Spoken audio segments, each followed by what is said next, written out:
ሰላም ጤና ይስጥልን ውድ የመረጃ የዩቲዩብ ገጽ ተከታዮችና አድማጮች እንደምን አላችሁ? ለዕለቱ የተመራረጡትን አርዕስተ ዜና ወደ እናንተ ይዘን ቀርበናል። በቅድሚያ ዋና ዋና አርዕስተ ዜናዎቹን እነግራችኋለን።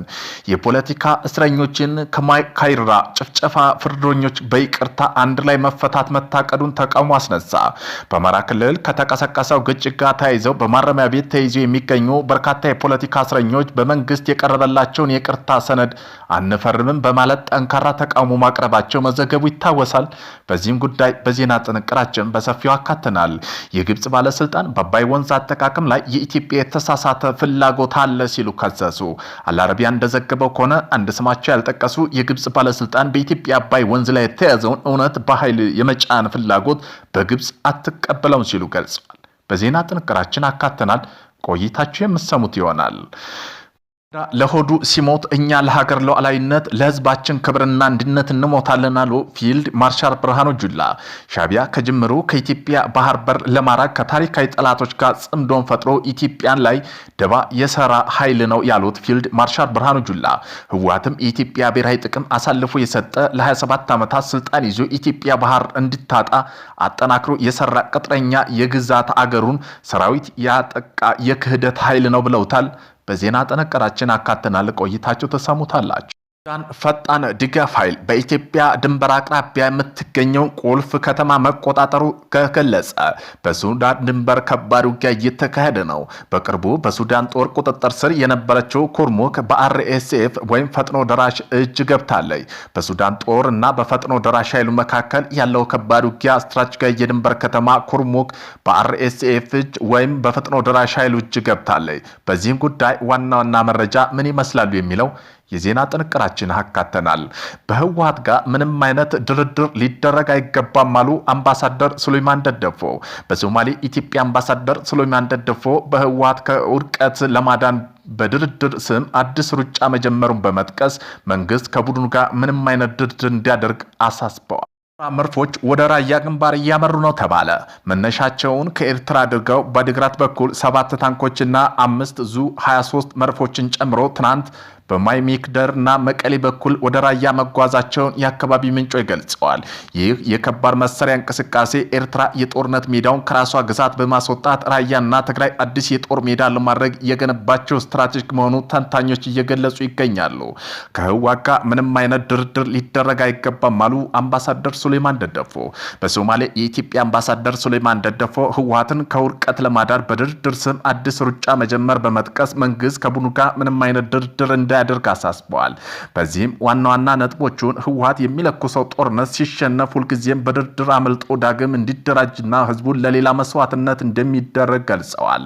ቡድኑ በትኖ መረጃ ለፍርድ ከማቅረብ ውጭ ምንም አይነት ድርድር ሊታሰብ እንደማይገባ አጽንኦት ሰጥተዋል። የትግራይ ህዝብ ላለፉት 5-10 ዓመታት ከታገተበት አፈና ነጻ መውጣት በሰላም የመኖር መብቱ ሊረጋገጥ እንደሚገባ ገልጸዋል። አምባሳደር በተዘዋዋሪም ሌላ የነገሩንና መንግስትና ህወሓት ድርድር መጀመሩ ያው ከሆነ ደስ ይላል፣ ጦርነት አያስፈልግም ሲሉ በተዘዋሪም ገልጸዋል። የሱዳን ፈጣን ድጋፍ ኃይል በኢትዮጵያ ድንበር አቅራቢያ የምትገኘውን ቁልፍ ከተማ መቆጣጠሩን አስታወቀ። የሱዳን ፈጥኖ ድጋፍ ኃይል አርኤስኤፍ እና ጋር ባሉ ታጣቂ ከኢትዮጵያ ድንበር ጋር የሚወሰነው ብሉ ናይል ግዛት ውስጥ የምትገኘውና ስትራቴጂካዊ ጠቀሜታ ያላት አልኩምሩክ ከተማ መቆጣጠራቸውን አልጀዚራ ናሽናል ዘግቧል። የወታደራዊና የመንግስት ምንጮች ሐሙስ ዕለት በአልጀዚራ እንደገለጹት የሱዳን መከላከያ ሰራዊት አባላት ለቀው መውጣቱን ኩርሙክ ከውጭ መክታቸውን ተከትሎ አርኤስኤፍ ታጣቂና የሱዳን ህዝብ ነጻነት ንቅናቄ ወይም ሰሜን አባላት ወደ ከተማው ገብተዋል። ታጣቂዎቹ ቡድኑ በበኩሉ በሰራዊቱ ላይ ከፍተኛ ጉዳት ማድረሱን በርካታ መሳሪያና ጥይቶች መማረካቸው ተገልጿል። በሱዳን ድንበር አቅራቢያ ውጊያ የቀጠለ ሲሆን በቅርቡ በሱዳን ጦር ቁጥጥር ስር የነበረችው ኩርሙክ አርኤስኤፍ እጅ ገብታለች። የሱዳን ጦርና ፈጥኖ ደራሽ ኃይሉ መካከል ባለው ከባድ ውጊያ ስትራቴጂካዊ የድንበር ከተማ ኩርሙክ በአርኤስኤፍ እጅ ገብተዋል። በውጊያው በርካታ የህወሓት ታጣቂ መማረካቸው ተገልጾ የሱዳን ጦር ከተማዋን የለቀቀው ከኢትዮጵያ በኩል በድሮና ከባድ መሳሪያ ለ3 ቀናት ድብደባ መፈጸሙ ነው ብለዋል። ሱዳን ትሪቢዩን እንደዘገበው ከሆነ ከኤድ ዳሚዚን 136 ኪሎ ሜትር የምትርቀው ኩምሩክ ቁልፍ የድንበር ማቋረጫና ወታደራዊ አቅርቦት መስመር ናት ተብሏል። ፊልድ ማርሻል ብርሃኑ ጁላ ባንዳ ለሆዱ ሲሞት እኛ ለሀገር ሉዓላዊነት ለህዝብ ክብር አንድነት እንሞታለን አሉ። ሻዕቢያ ከጅምሩ ከኢትዮጵያ ባህር በር ለማራቅ ከታሪካዊ ጠላቶች ጋር ጽምዶን ፈጥሮ ኢትዮጵያ ላይ ደባ የሰራ ኃይል ነው ያሉት ፊልድ ማርሻል ብርሃኑ ጁላ ህወሓትም ኢትዮጵያ ብሔራዊ ጥቅም አሳልፎ የሸጠ ለ27 ዓመታት ስልጣን ይዞ ኢትዮጵያ ባህር በር እንዲታጣ አጠናክሮ የሰጠ የሰራ ቅጥረኛ የገዛ ሀገሩን ሰራዊት ያጠቃ የክህደት ኃይል ነው ብለውታል። የጥፋት ኃይሎች ከባዕድ ስትራቴጂካዊ ስር ተሰልፈው ኢትዮጵያን የማዳከም የማፍረስ ጽምዶም የተባለ ጥምረት ቀርጸው ህዝባን ለስቃይና መከራ በመዳረግ ደካማ ኢትዮጵያን ለማየት ጓግቶ ቢሰሩም የፍላጎታቸው መቼም ሊሳካ እንደማይችል አሳይተናቸዋል ብለዋል። ወያኔ ኢትዮጵያን ህዝብ በመከፋፈል እርስ በርስ አይተማመኑ ያደረገ የነበሩት ይህን ሲናገሩ ያወሱት የትግራይ ህዝብ ደግሞ ኢትዮጵያ ልጆች እየመጡብን ነው እየከበቡ ነው እያለ ከወንድሙ የኢትዮጵያ ህዝብ ጋር በጠላትነት እንዲተያይ ሲሰራ የኖረ እኩይ የፖለቲካ አራማጅ ጸረ ኃይል ሀገር ነው ሲሉ ገልጸውታል። የግብጽ ባለስልጣን በአባይ ወንዝ አጠቃቀም የኢትዮጵያ የተሳሳተ ፍላጎት ነው ሲሉ ከሰሱ። ባለስልጣን አክለው ኢትዮጵያ የቅርብ ጊዜ መግለጫዎች ወንዙን ለልማት ብቻ እጠቀማለሁ የሚለው ሙግት የሚያፈርስና ወንዙን ሙሉ በሙሉ የመቆጣጠር እቅድ እንዳላት የሚያሳይ ነው ሲሉ ገልጸዋል። ድርጊቱ ከዓለም አቀፍ ህግ ጋር የሚጋጭ መሆኑን ተናግረዋል።